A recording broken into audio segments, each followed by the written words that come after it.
ඉතින් මේ ඉන්නේ මගේ චූටි පැටව ටික. මෙයාලා තමයි ඉතින් මට ඉන්න මගේ ලෝකේ ඉන්න වීරයෝ. මෙයාලා හරිම දක්ෂ ළමයි. මේ අපේ ප්‍රැක්ටිස් ටයිම් එක. ඔන්න ඉතින් මේ හරියටම ජුනි 20 අපිට අපේ භක්ති ගීතයක් අපි දාගෙන තිබ්බේ ජුනි 20 වෙනිදාට. ඉතින් දැන් මම මේ රෙඩි වෙනකම් තමයි භක්ති ගීත එකට යන්න. මට අද තියෙන්නේ භක්ති ගීතකේ ඇනවුන්ස් කරන්න. ඉතින් මම දැන් මේ රෙඩි වෙන්නේ මගේ ඉවෙන්ට් එකට යන්න. ඉතින් මම මුලින්ම වොෂ් එකක් දාලා මගේ කොණ්ඩේ එහෙම වේලගෙන මම රෙඩි වෙන්න තමයි හැදුවේ. ඉතින් ඔන්න දැන් මම සාරි එක අඳින්න යන්නේ. ඉතින් ඔන්න ඔය විදිහට මම තනියම සාරි එක ඇඳගත්තා. ඉතින් ඊටු ටික තමයි දැන් මම කරන්නේ සාරි කටු ගහලා ඒවත් ටිකත් ඉවර කරගෙන ඉක්මනට ලෑස්ති වෙලා මම යනවා මගේ පොඩ්ඩු ටික බලන්න. ඉතින් අපි හැමෝම ආසයි ලස්සනට ඉන්න, ලස්සනට අඳින්න, ලස්සන තැන්වල යන්න.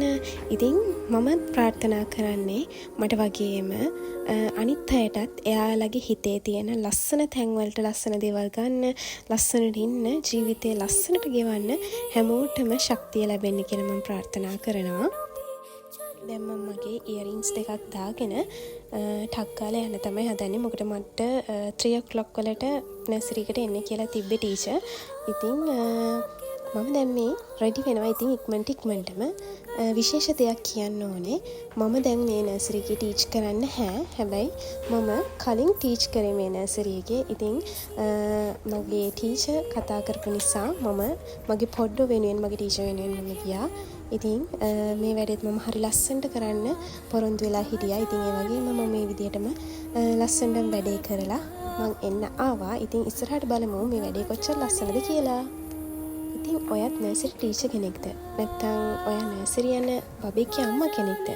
ඔයා මොනම සිටුේෂන් එකක හිටියත් ඔයා පොසොන් එකට මොනවද කළේ? ඔයාලා භක්ති ගීත කිව්වද?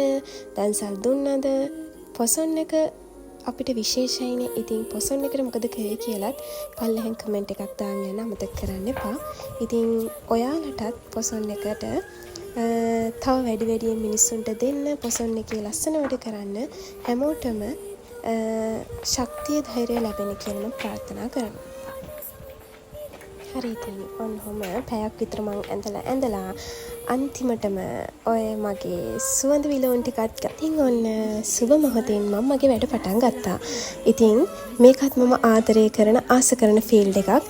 ඉතින් මං ආස කරන ආදරය කරන ෆීල්ඩ් එකක් එකම තැනකින් මට කරගන්න පුළුවන් වෙන එක ගැන මට මාර්ම සතුටුයි. ඉතින් මම ප්‍රාර්ථනා කරන්නේ මට වගේම ආස කරන හැමදේම හැමතැනදීම ලැබෙන්න කියලා. ඉතින් මේ පොසොන් මංගල්‍ය ඔයාලට විශේෂ වෙන්නේ ඇයි? ඔයාලා විශේෂ කරගත්තේ කොහොමද කියලාත් කමෙන්ට් එකක් දාගෙන යන්න. ඉතින් ඔන්න මගේ චූටි පැටවු ටික මෙන්න මේ විදිහට භක්ති ගීත කියන්න ආරම්භ කරා. ඉතින් මට හරිම සතුටුයි මගේ පුංචි පැටවු ටික මම අවුරුද්දකට පස්සේ යනකොට තවත් ලොකු වෙලා තවත් උස ගිහින් ලස්සන වෙලා ඉන්නකොට අනේ මගේ ටීචර් කියලා මම බදා ගන්නකොට මට ඒකට එන්නේ පුදුම සතුටක්. ඉතින් හැමෝටම ආදර්ශයක් දෙන වැඩක් අපේ නර්සරි අනිවාර්යෙන් කරනවා. මෙදා පාරත් ටීචර් විදිහටම ප්ලෑන් කරලා වැඩේ කරලා තියෙනවා. ඉතින් අපේ ආදරණීය දෙමාපියෝ තිතා දක්ෂයි. එයාලගේ දස්කම් මේ විදිහට භක්ති ගීත මංගල්‍ය පෙන්නුවා.